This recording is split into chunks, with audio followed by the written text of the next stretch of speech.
Welcome to today's Lunchtime Frights. I'm your host, David. Today we're serving up a plate of true evil. Do you believe in evil? Emily doesn't. Well, she didn't until... Well, maybe I'd better let you hear that for yourselves.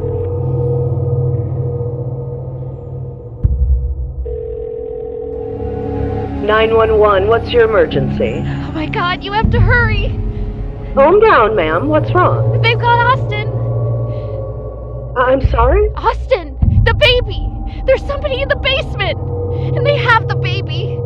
Somebody broke into your home? It's not my home. Why don't you calm down and take it from the beginning? The beginning was Emily's new job as a babysitter for the Nelsons. Nothing unusual, nothing odd. A nice 2-story Victorian home, an adorable 18-month-old, and a cupboard full of homemade brownies. She took him to the basement because with all that energy, he needed a big spacious room with all his toys. But then she realized she forgot her cell phone upstairs, and why bother to haul the energetic 18-month-old back to the living room? I mean, if she left him alone just long enough to go to the living room, what could possibly go wrong? Then she heard that sound, like a hellhound calling her to a fiery new home, and she instantly realized, oh, that's what could go wrong.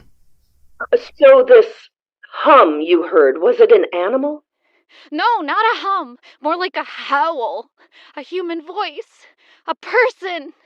That's not strictly true. Something dark and scary. Like it wanted to do me harm. Now that's true. Okay, what is your name, ma'am? Emily? Emily, I'm going to need you to calm down and go into the basement and get Austin. But they have him! Emily. I mean, I don't want them to hurt Austin, but I don't want them to hurt me either.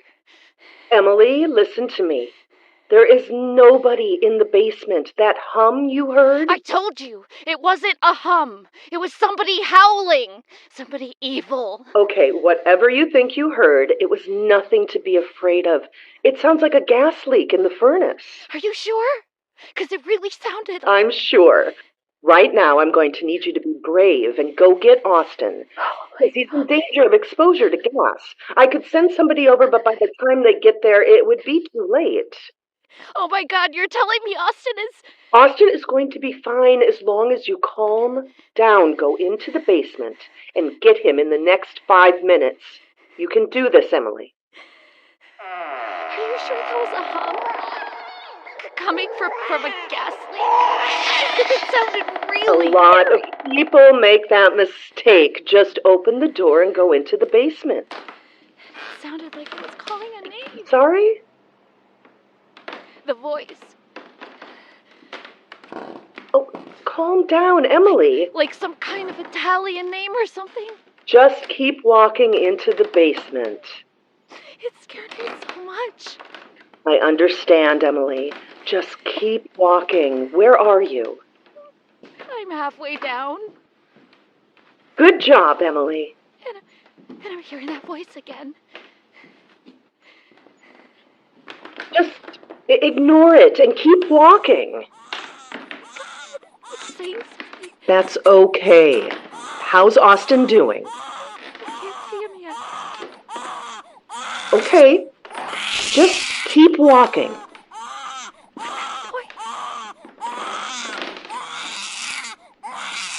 Keep walking, Emily. You can do it. Can you see Austin now? Yeah. Don't be scared, Austin. We're coming.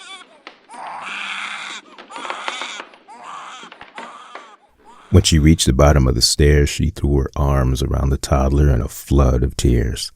Hers and the baby's. It was over. Finally over. Or was it? Oh my God! The door! It's slammed shut! Calm down, Emily. down here. I have to save Austin. It's too late to save Austin. They have him. That's why they're chanting Abbiamo te. We have you.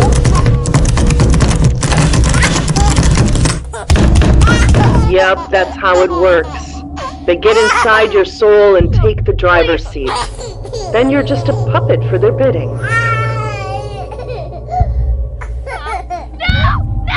I'm sorry, Emily, that's how it works. That's how they got me. And from the sound of things, that's how they got you too.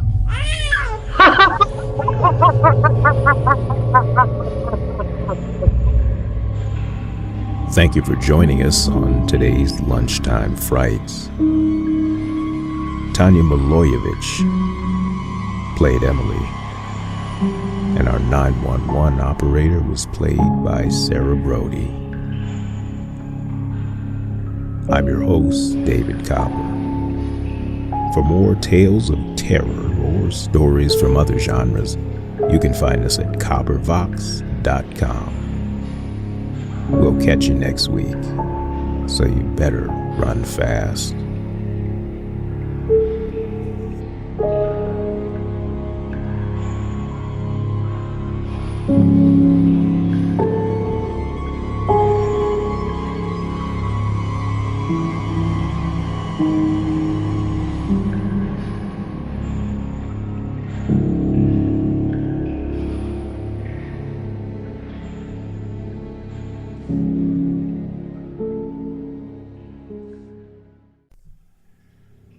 Welcome to Lunchtime Frights. I'm your host, David. The food on the menu today at Lunchtime Frights isn't exactly what you'd call health food. In fact, you might even say today's food is a killer.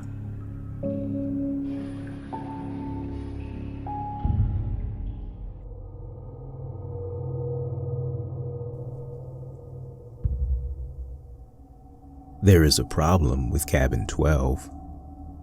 Mostly noises coming from inside. A low hum, probably a TV somebody left on. Cabinet doors slamming shut. Probably the wind, windows left open.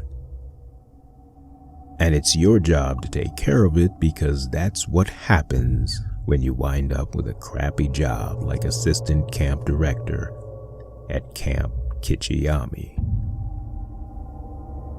So you drag yourself away from your desk and take a walk through the woods until you reach Cabin 12. It's getting dark now, and it looks and sounds a little different than it does in the daytime. Something about those branches scraping against the gutters, the hiss of those water moccasins in the distance. And you notice other things too. That hum coming from inside doesn't sound like a TV or anything else you've ever heard before. It's ominous, eerie. It finds the deepest part of your eardrum and stabs at it like an ice pick. And the windows, they're all closed. So the slamming of those cabinet doors inside doesn't make sense. You take a few steps back, give Cabin 12 another look. Silhouetted against the moonlight, it looks like a skull gazing deep into your soul, warning you. You decide this is a job for a maintenance man, Mr. Whitlock. Not that you're scared or anything, just busy. Not enough time. Next day, you're swamped with work. Too many phone calls, not enough helpers. Morning comes and goes, and you notice a few voicemails on your phone. This is Mr. Whitlock. I'm gonna go on and do what you need me to do, but I gotta double check, make sure this is the right cabin we talking about. This cabin 12 we talking about, right? That was the place with the where they had the problem with the big fat fella with the boy named I can't recall the boy Christian name, but I remember they had His the name was problem with him. Douglas. Chubby kid, glasses, clumsy and weird. Might as well have been born with the words "mock me" tattooed to his forehead. He's that kid. Well, he was that kid. Before the accident. It was ruled an accident after a 3-month investigation.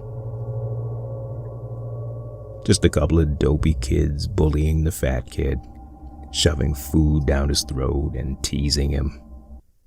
They didn't mean to kill him. I suppose I'm gonna get on and do what I need to do, but I'd have messed around and forgot to bring me some cookies, so I'm gonna have to stop by down at the place. I forgot the name of the place, but the place run by the Arabs, the convenience store. I'm gonna grab some cookies from there, and then I'm gonna get on to it. According to legend, you had to lay a few cookies inside the cabin door before coming inside. Douglas wanted it that way, and it was the only way to appease him, the only way to make sure you'd be safe inside. I'm getting ready to go on in, but I'm hearing some things. I don't know what, but it's something. Hey, I just heard from the maintenance guy, the Whitlock. He's quit? I don't know, says he's never coming back. Anyway, you need to take care of that cabin 12 thing before morning. Investors coming over and everything. Thanks. Now you have no choice.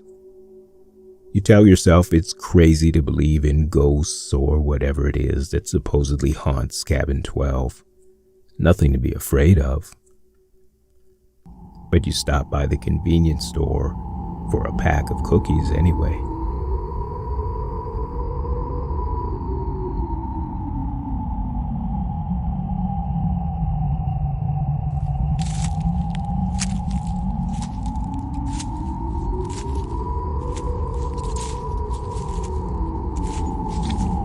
You take slow, cautious steps through the waist-high weeds that take you to cabin 12.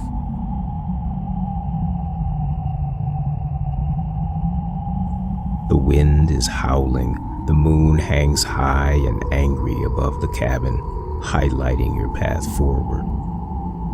After a deep breath, it's time. You push the door open and set the cookies down inside, then backpedal and wait. The hum is there, as well as that nightmarish slam of the cabinet doors inside.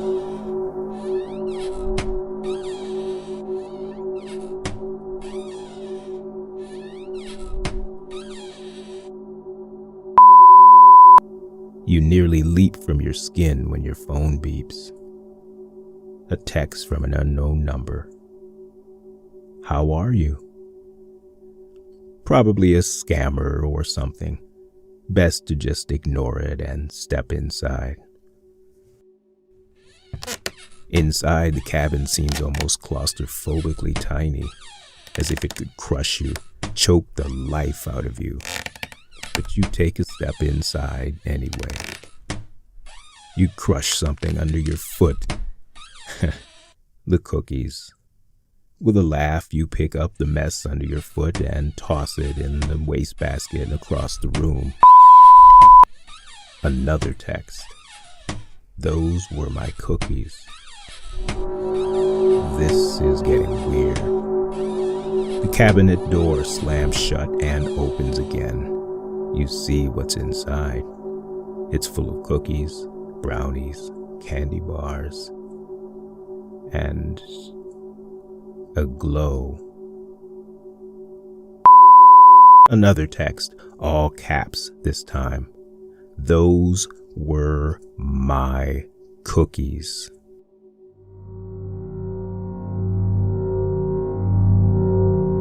You decide it's time to leave, but you can't. You rush for the door and something yanks you back. You see nothing but feel hard, angry tentacles choking you, engulfing you, pulling you closer and closer to that glow. You can't breathe now, and you can't move. And all you can hear is Douglas. He has been wronged, and you will pay.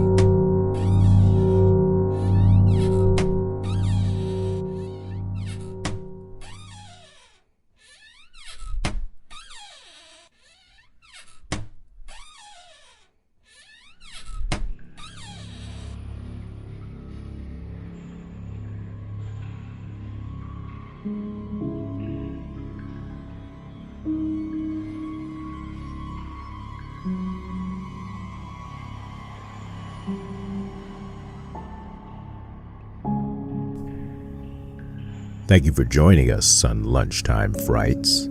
I'm your host, David. Check out coppervox.com for more tales of terror and more stories from other genres. We'll catch you next week, so you better run fast.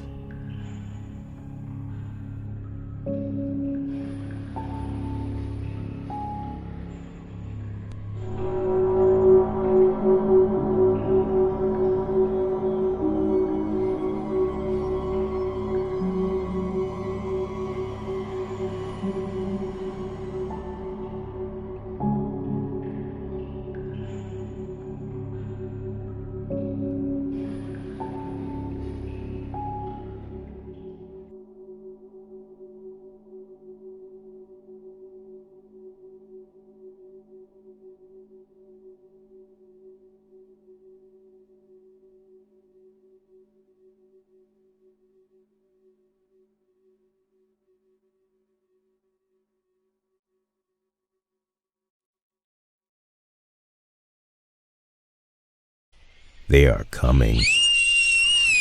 You can hear those demonic howls getting louder and louder. Today on Lunchtime Frights, we'll find out what happens when our furry little friends aren't so friendly. Welcome to Lunchtime Frights. Today's meal may not be suitable to the vegans out there. Yes, we've got animals on the menu today. Plenty of them. Do you love animals? Not just the adorable furry ones that cuddle into your lap when you stroke their manes. All of them. The big ones, the slimy, scaled ones, the fanged ones, the hungry ones, the scary ones. What about those driven by something rabid and unspeakably sinister? Maybe you think you love all of God's creatures, but, well, we'll find out.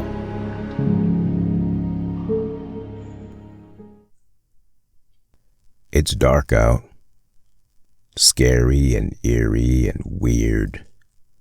It's only 5:30, but the overcast sky bleeds danger and looks somewhere closer to midnight. The parking lot you walk through to get to your job at the pet shop feels miles and miles away.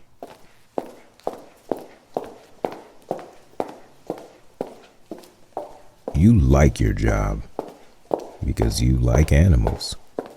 You like feeding them, caring for them, being in their calming presence. You usually leave your shift feeling warmer, safer, almost protected by your furry little friends. But somehow you get the feeling that tonight will be different. There's something in the howl of that distant crow. He knows something you don't. When you get to work, you feel calmer. The animals press their adorable faces against their cages. Your favorite is Peter, a bunny rabbit. Even on your roughest day, he makes the world feel less dangerous. He soothes you, calms you. But the calm doesn't last long. The conversation in your boss's office draws you in, fills you with a sense of morbid curiosity. Listen to me, that was a bum gecko. Some bitch was on his deathbed by the time he arrived. No, I will not pay full price for anything that ain't in top tier shape. Hell, that boa you sent me last week had already met its maker. Had to throw that sumbitch in the dumpster just this morning. The conversation is weird because it confirms the rumors you've heard. Your boss, Mr. Pendleton, has been accused of trafficking animals off the black market.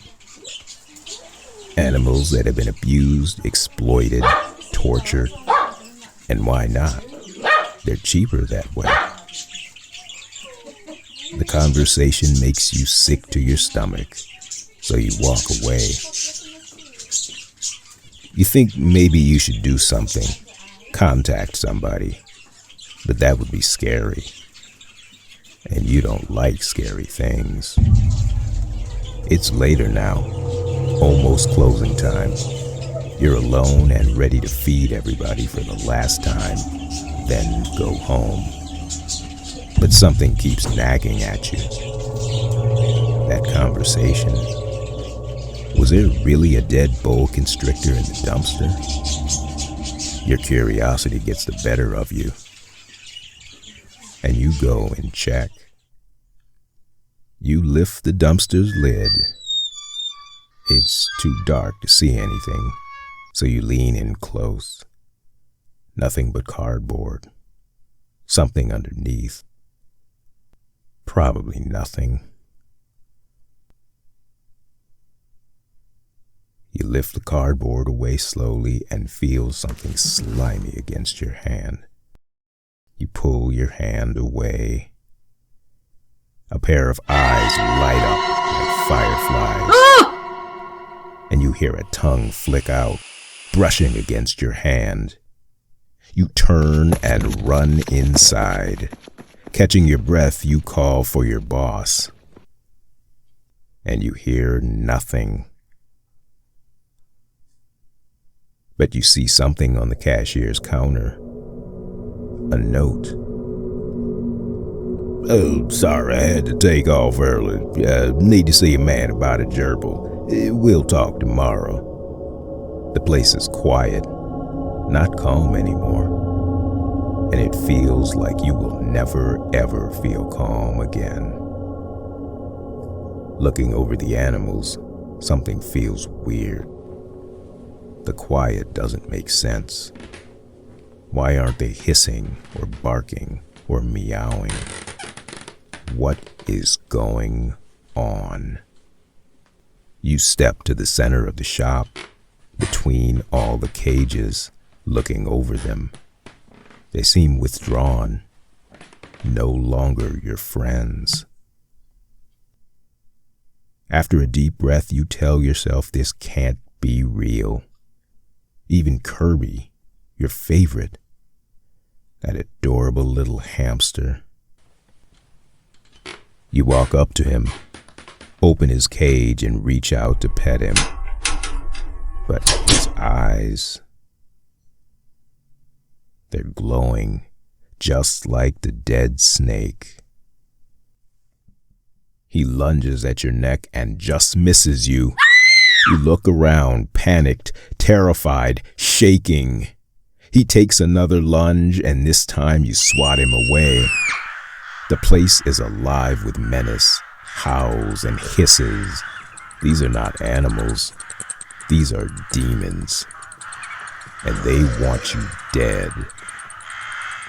They bang at their cages, and one of them smashes through. It's the parrot. His angry eyes find you and take aim.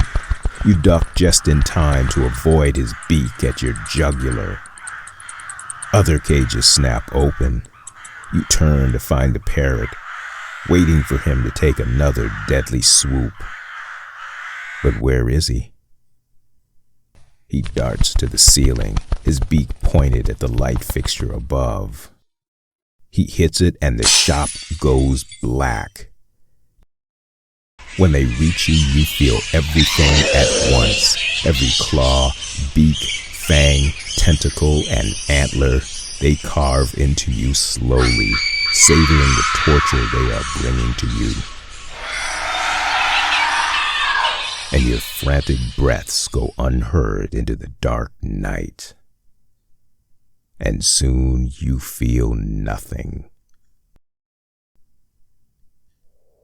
You wake up, startled to hear that calm has been restored in the pet shop. No more hellhounds hissing, no more rattling of cages, nothing but a hard hand softening just enough to apply gentle strokes to your hair. It's Mr. Pendleton. He's smiling, cell phone cupped to his ear. You start to speak, but he silences you by putting a finger to your lips. Shh. No, you're fine. You're doing just fine and dandy. The grin on his wrinkled face puzzles you. The last time you've seen him smile was when that new boa arrived. You have questions, but when the words leave your throat, they betray you. They turn into nonsense syllables, more like a seal's clunky bark than a sentence. What is happening? Once again, Mr. Pendleton silences you, speaking into his phone. Yeah, got me a new arrival today. You try to scream but can't. You can bark and bleat. You can howl like a wolf sending its despair into a midnight moon, but you cannot scream.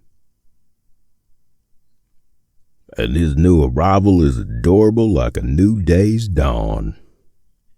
He leans back, giving you one last admiring glance before he slams your cage shut.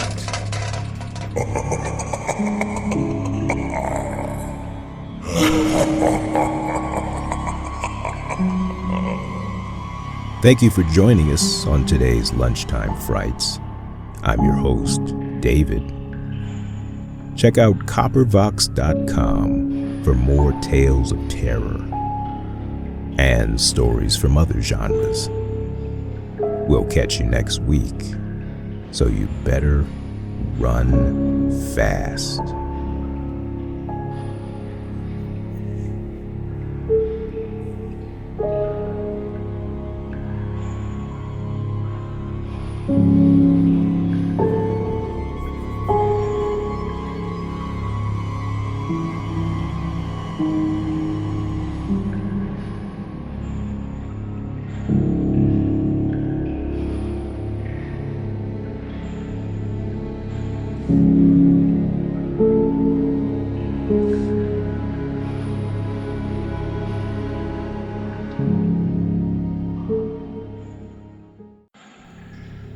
Welcome to Lunchtime Frights. I'm your host, David. The meal on today's Lunchtime Frights is served up by a problem child. And this child's problem can only be solved in a horrifying way. It's 2:00 in the morning, and you can't sleep. Some of it is stress, a pain in the ass job, family that won't get off your back. But it's mostly something in the hallway. You can hear bangs against the wall like clockwork, and it's driving you mad.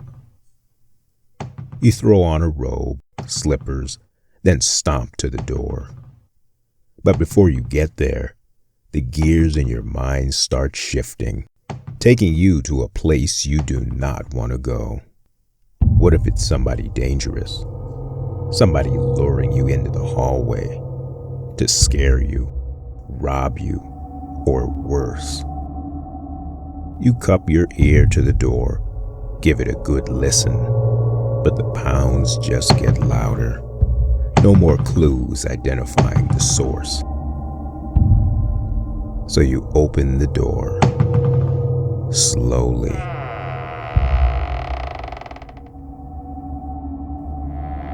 When you see what's out there, you unload a sigh of relief. It's a kid, no more than 5, bouncing a ball against the walls. He keeps bouncing it like he doesn't even see you there. "Excuse me?" you ask. He turns, sour look on his face. "Yeah? Do your parents know you're up at 2 o'clock in the morning?" He lets out a small laugh. "Of course not." You fold your arms, posing like a tough parent. "Well, maybe I should tell them the next time I see them." He laughs again, harder this time, like he's never heard a funnier joke. "Yeah, good luck." But you keep your eyes locked on him, face stern, arms still folded. "Or maybe I'll just tell the landlord instead. Make sure you all get kicked out of here." He turns, walks back to his apartment door. Not that he's afraid or anything, just bored with your drill sergeant routine. After a brief stare down, he opens the door and steps inside. Before he slams the door shut, you see somebody in there.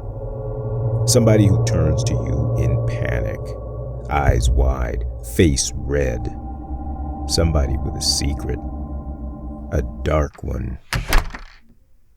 When the door closes, you walk away, back to your apartment, back to bed, but not back to sleep. Now there's something else keeping you up. A question. Who was that inside? And there are more questions. What did that kid mean by good luck? Are his parents okay? Is he okay?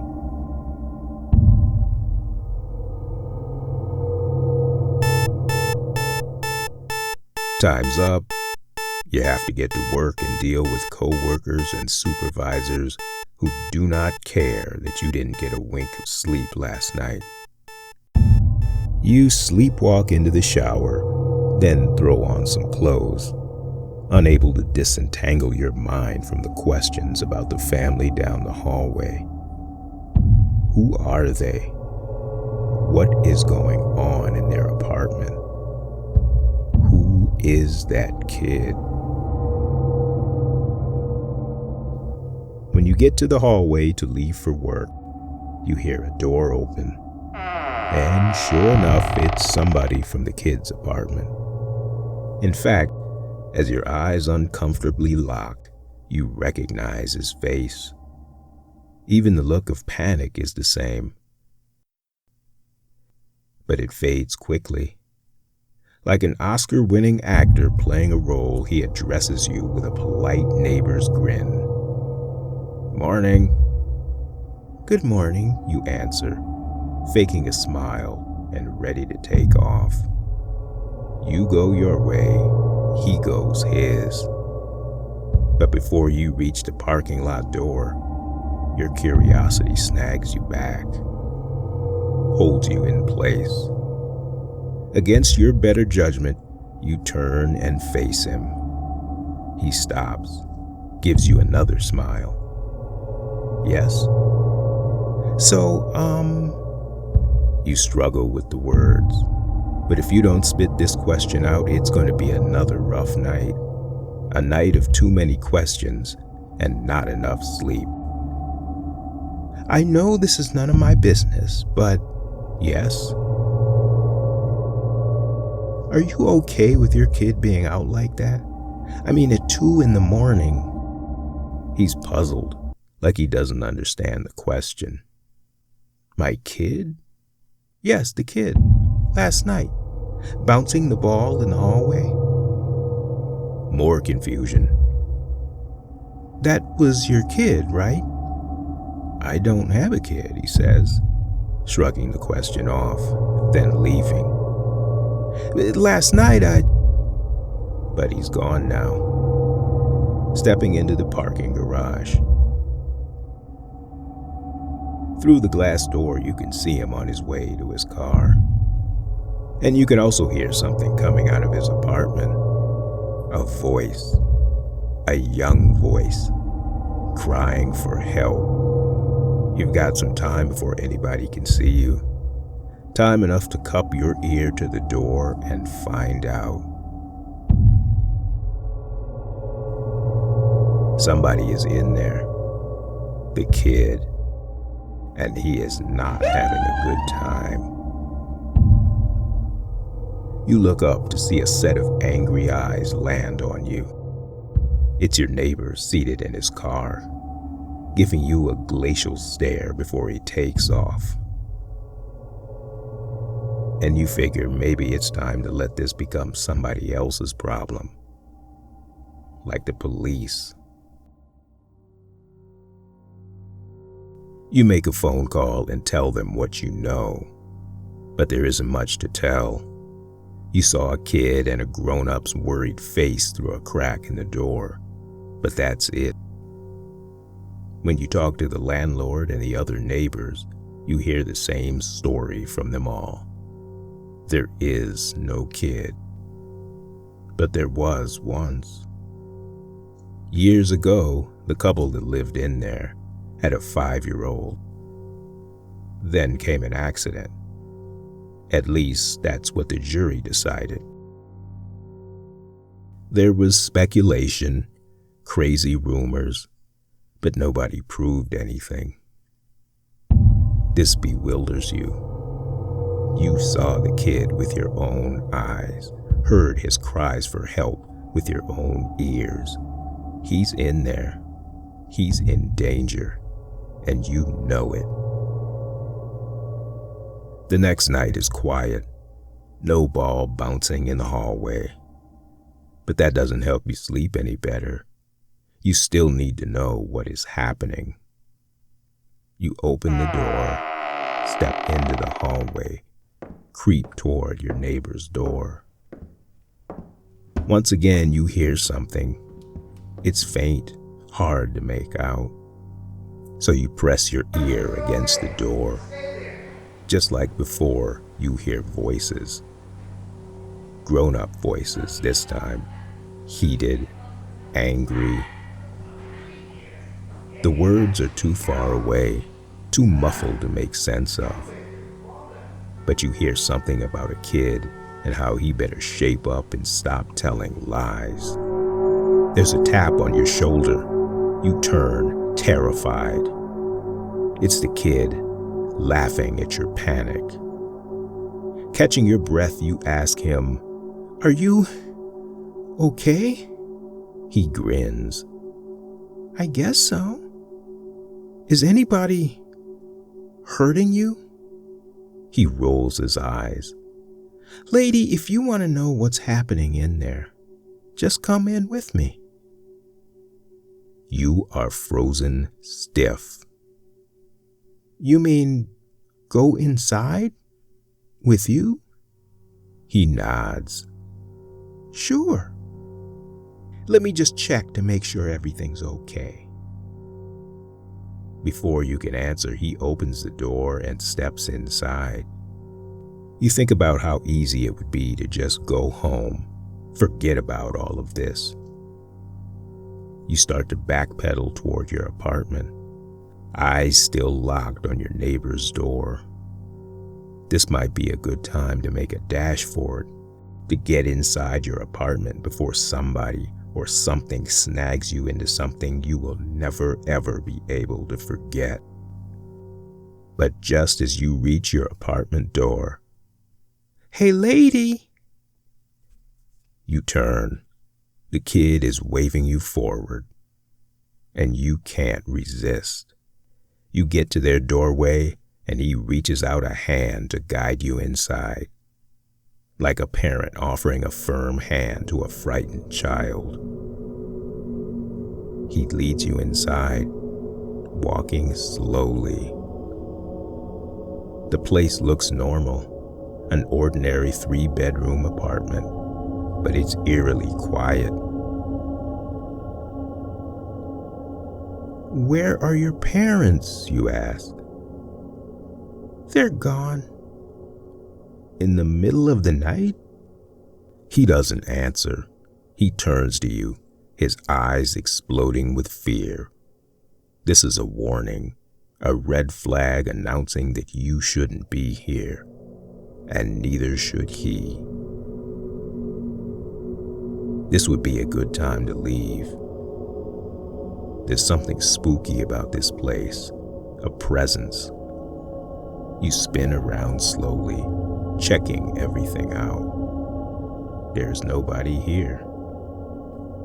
But then you see something through a crack in the closet door, an eye peeping out. It disappears into the dark, but you know you saw it. You dash out, but it's too late. A figure leaps from the closet, tackles you to the ground. It's your neighbor with a knife, pinning you to the floor. A second figure joins him, wrestling you in place, ready to stab you, choke you, take you out forever. But you fight back. You fight for your life in a chaotic tangle of bodies. The kid is screaming, trying to wrestle the knife from his father's hand. And he does it. The knife hits the floor and you grab it. With 2 savage bodies above you, clawing and kicking, you have no choice. You swing that knife wildly, carving into their bodies until they shudder and shake and eventually drop to the floor. There is no sound now. Even the kid's screams are gone, because the kid is gone. All you see is that big rubber ball on the floor, a reminder of why you were there. You sit in the police station, replaying the nightmare in your mind, shivering, fighting back tears. The last few days' events have been too much to take. But you didn't have a choice, did you? You had to defend that kid. The story sounds strange and the evidence isn't on your side. But that kid was there. He was real. And you had to do what you did.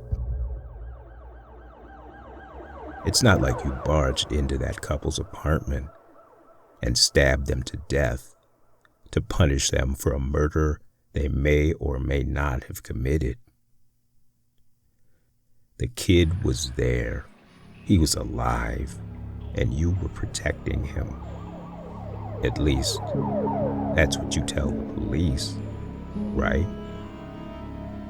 Thank you for joining us on Lunchtime Frights. If you found today's episode sufficiently frightening, leave us 5 stars and a good review. We would appreciate it. For more tales of terror, check us out at copperfox.com. We'll catch you next week, so you better run fast.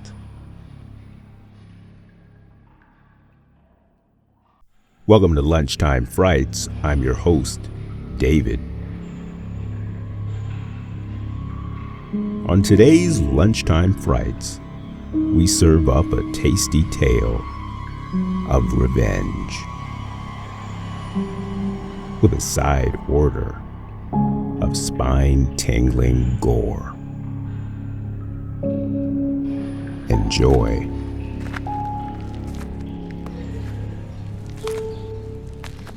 It's not dark yet at the graveyard, but it sure is scary. Bats flutter around the headstones. The wind howls in a way that makes you wonder if it's a good idea to be here. but you know it is, because it's the only way to save yourself from the torment. And you know that if you don't do what you're about to do, the demons will be back, and they will not spare you. It started weeks ago, running into a friend from high school, Tommy.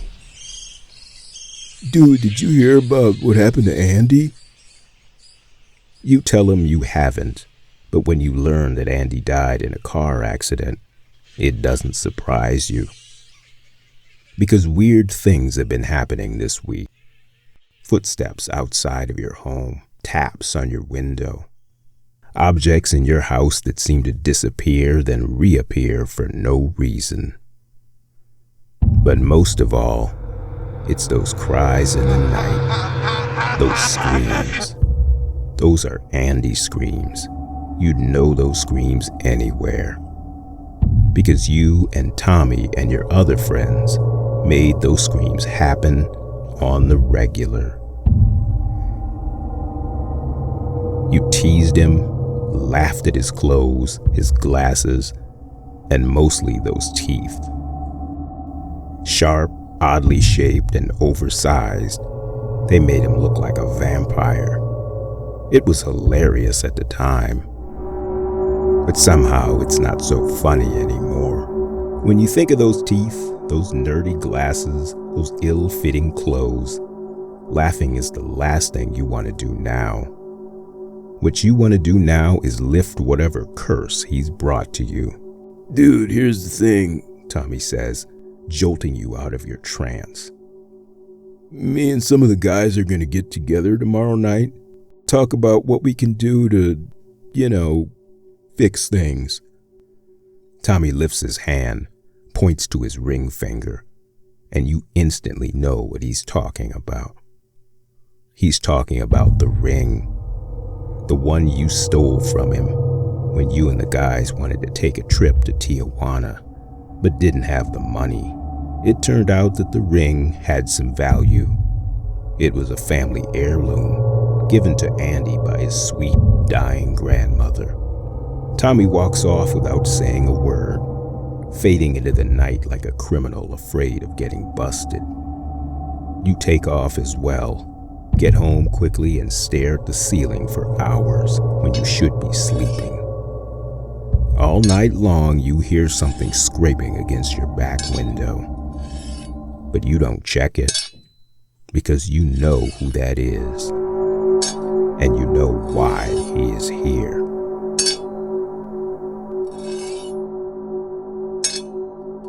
The meeting with the guys is somber and sad. No joking, no reminiscing about better days. Just 5 guys seated in a coffee shop corner, voices low, barely above whispers. After some heated disagreement, it's decided that you need to replace Andy's ring. After all, it was you who wanted to take it, and you who did the taking. You don't like the idea, but you can't deny the logic. You were the ringleader of this circus of cruelty, and that's why you're having nightmares and hearing screams in the night. After reluctantly agreeing to do what needs to be done, you leave the coffee shop and visit your aging grandmother. At her age, she doesn't remember much, just fleeting memories of days gone past. You ask how she's been, how she's holding up, and most of all, you ask for the stories. But you're not here for nostalgia. You're here because you see something on her finger that could fix things with Andy.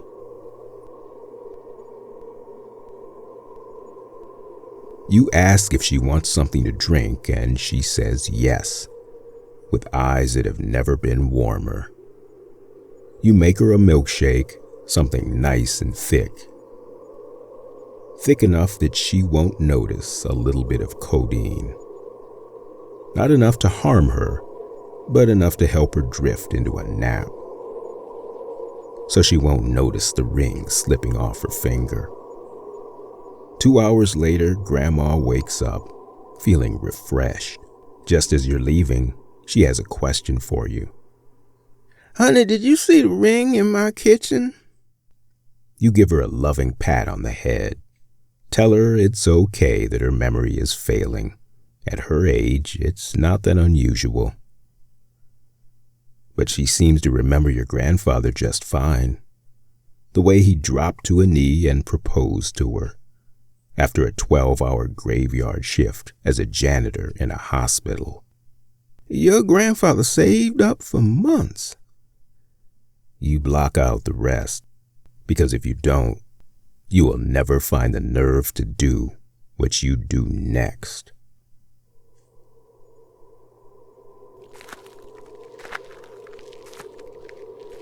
You walk into the graveyard, creeping up slowly. It's not dark yet, but it's getting there.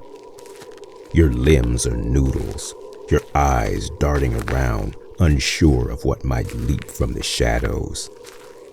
In one pocket you have a flashlight, in the other your grandmother's ring. When you find Andy's headstone, you kneel down and try to find the words. But there are no words, really. You know what Andy wants, and you hope the ring is enough. With a shaky hand, you reach into your pocket and pull it out. Then you set it on the headstone, and you hear and see nothing. You rise up and move away. Maybe that's it. Maybe the silence tells you everything you need to know. But as you backpedal away, the silence is ripped to shreds. Andy's laugh fills the graveyard as the sky goes dark and empty. Out of nowhere, a downpour hits you, each droplet like molten lava against your skin, tearing your clothes away, stinging your face and hands. Worst of all, you can't resist the pull. You want to leave, but you can't. Andy is pulling you closer and closer into the headstone. A hand juts out from the grave below, grasping your neck. Breathing is hard. Air is getting scarce. Your body grows weaker, your vision blurs, and your limbs go numb. The hand is dirty, filled with blood, scrapes, scars. It barely looks human, but you know those chubby fingers anywhere. As you run out of air, an idea hits you. You reach for the ring, but you can't find it. You pat the ground frantically. You arch your neck to try to spot it, but it's too dark. You jab a second hand into the other pocket, yanking out the flashlight, then clicking it on. But where is that ring? You see it. Take it into your hand and reach up with it just as the air is running out. You slip the ring on the ring finger and hope for the best. And everything stops. No more rain, no more thunder, no more darkness. The sun is out again, arching high above your head as you breathe again. Laying on your back and grinning into the cloudless sky. Andy approves. You just know it. You meet with the guys in the coffee shop again. Nothing but smiling faces all around. You propose a trip to Tijuana, a celebration of your newfound freedom. The nightmare is over. But as you head to the van outside, you catch a glimpse of yourself in the mirror across the coffee shop. Something about you is different. Your aura, your soul, and most of all, your teeth. They are sharp and oddly misshapen. As you watch the guys elatedly pile into the van, you know they will never make it to Tijuana because you owe an awfully big debt to Andy. and your grandmother's ring only begins to pay it. Hours later, the police are baffled. You give them a sob story about coming back to the van after taking a leak at the gas station restroom and finding their bodies like that. Mangled, half-eaten, necks carved open with fang marks. None of this makes sense to anybody except you. But if you can keep a secret, what's the harm? You get home and sleep like an infant. You can still hear noises in the night, but they mean something different now. Those screams are the screams of a co-conspirator. You're not laughing at Andy anymore. You're laughing with him. Thank you for joining us on Lunchtime Frights. I'm your host, David. If you found today's episode sufficiently frightening, please give us 5 stars and a good review. We would appreciate it. For more tales of terror, check out coppervox.com. We'll catch you next week, so you better run fast.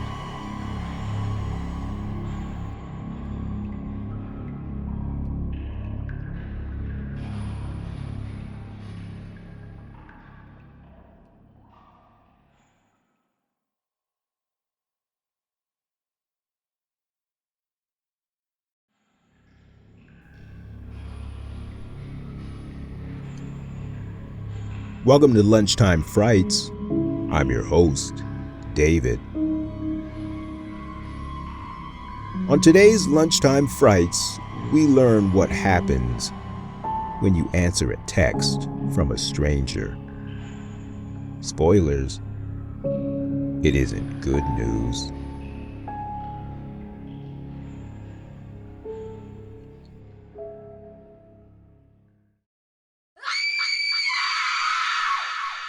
You were warned not to come here, but here you are, in the midst of a nightmare racing through your veins.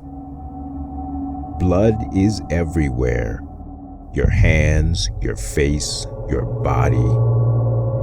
It's even dripping into your eyes and your mouth, blurring your vision and adding a salted taste to the evening's dread.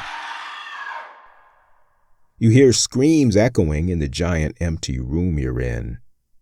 And what's scary is, they're your screams. What is happening? And how did you get here? It started innocently enough with a text from a number you didn't recognize. You were walking from the driveway into your home.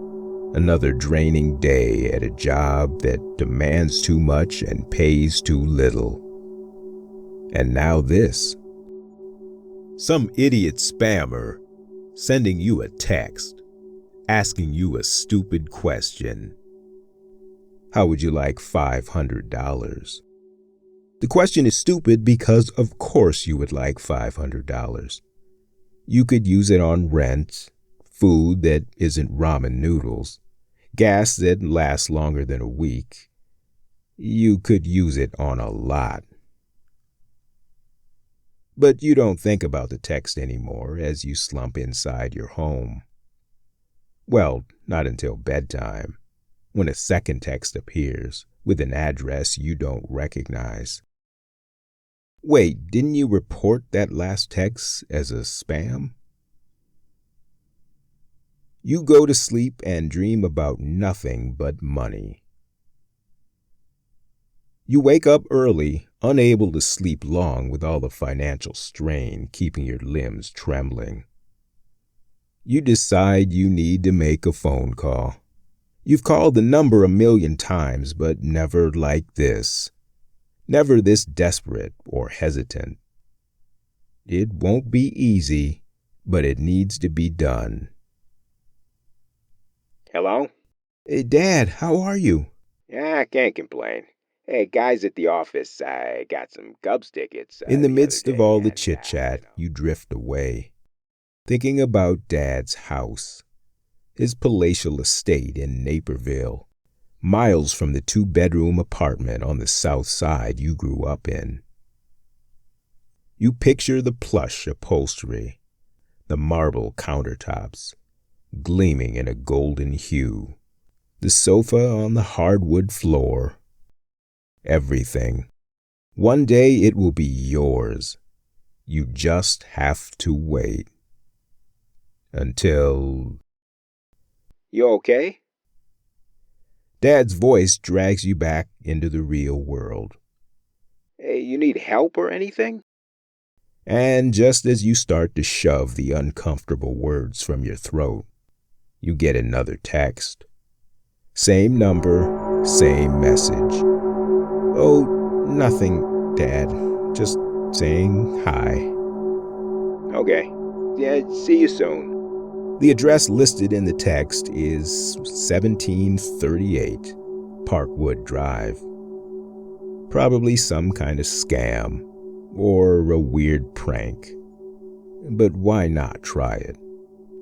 Before you leave for work, you reach into a cabinet for a new can of cat food. But it's not there. Another item on the list of groceries you can't afford until Friday. Or maybe there's a better idea. You hold Smokey in your arms and think about how much he's costing you. Food, kitty litter, those squeaky toys he gets bored with after a few weeks, the upholstery he devours, the cabinet doors he scratches up. When you recall a coworker who was looking for a pet and willing to pay top dollar for one, you decide Smokey's coming to the office with you. You give him a peck on the cheek and he gives you a scratch behind the ear. He whimpers as you take him to the car. It's like he knows only one of you is coming back from the office. On the way to work, he screeches, and the screeches continue. But there's more than sadness in those screeches. There's a warning there.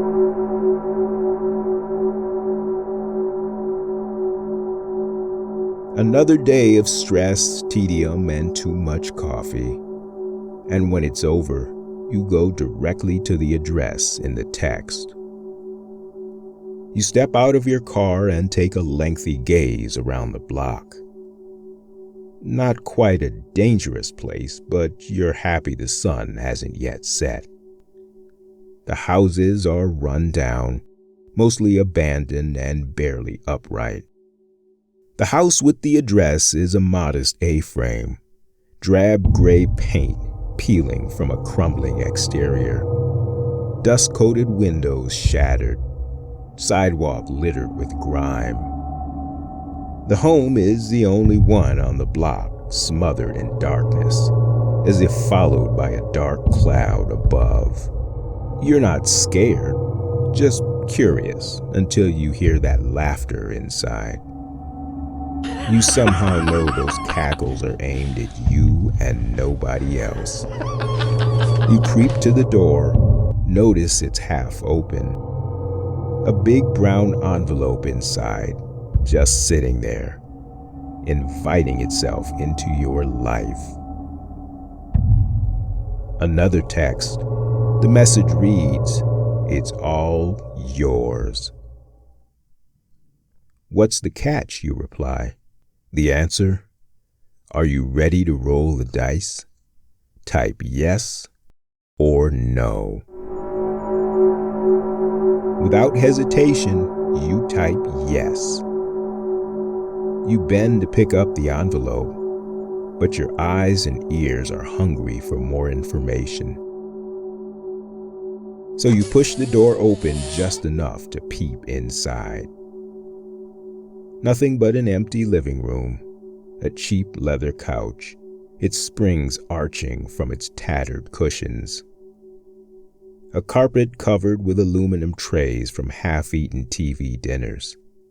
Coffee stains streak across the kitchen counter. The refrigerator's yellowing door dangles from its hinges as the light inside it flickers off, then on, then off. But what you hear is a little different. You hear a screech, too far away to make sense of. Maybe it's a siren. Who knows? But you pick up the envelope anyway and backpedal to your car before anyone sees you. You go home and open the mystery envelope before you're even fully in the front door. As promised, it's 500 freshly minted bills. You have a million questions and you ignore them all. But there's one you can't ignore for long. Why can you still hear that screech? Even in your dreams, it's there, haunting you, reminding you who you are. Wait, is that Smokey? The next day starts on a familiar note, another text from the mystery number. This time the dollar amount is bigger, $50,000. Same message though. Do you want it? Are you willing to roll the dice? Your answer is the same. You see the address flash across your phone's screen. And as soon as work is over, you are there. This time it's a nicer neighborhood, one boasting lawns and gardens that are flawlessly sculpted into one endless stretch of green, red, and pink. The houses pierce the sky above, each one broader and higher than the last. The texted address is right before you, the block's most flamboyantly adorned estate. With nobody around, you step forward. But this time, there's no package in the doorway. But the door is half open. Why not step inside after a careful glance around? You want to bathe in the luxury of the living room.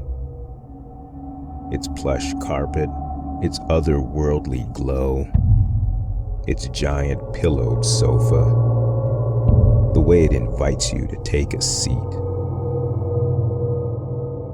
But you're not there for a visit. You are there for the envelope. You take a slow spin, drinking in the place and searching for it. You get a text. Are you ready to roll the dice? Type yes or no. This time you hesitate, but after a deep breath, you type yes. The next text gives you a simple instruction. Look behind you. You turn slowly, and it's there. It's not clear how you stepped inside without seeing the giant box inside the door. But it doesn't matter. The package is there, and now you can leave. But before you do, you take a second to soak up the silence. Until something down the hallway stabs at the quiet, sparks your curiosity. You hear chuckles, deep laughter that sounds familiar. Dad? But that would be impossible. You follow the laughter down the hallway. You think you see someone laying there, but probably not. The lights are out, and as you walk closer, and closer. A rigid hand finds your neck. You turn and hit it again and again. Something falls to the carpet, something small and sharp. You reach on the carpet around you, looking for anything you can use, anything to defend you against this invisible monster. And you find something metallic. You grab it and stab whatever is in front of you. You swing and swing and swing and keep swinging until those chuckles stop. Blood is everywhere. Your hands, your face, your body.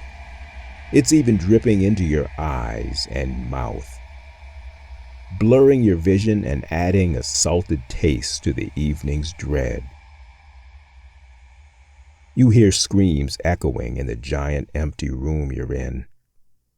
And what's scary is, they are your screams. What is happening? And how did you get here?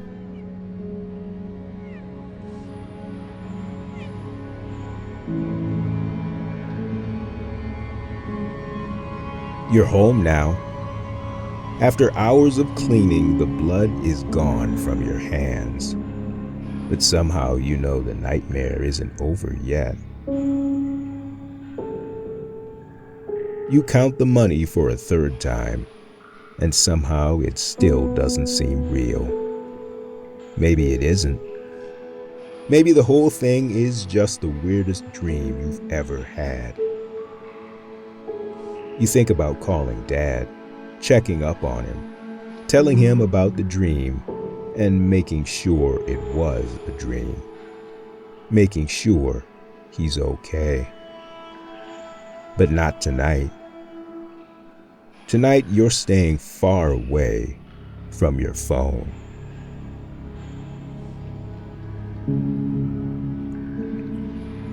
Thank you for joining us on Lunchtime Frights. I'm your host, David. For more tales of terror, check out coppervox.com. We'll catch you next week, so you better run fast.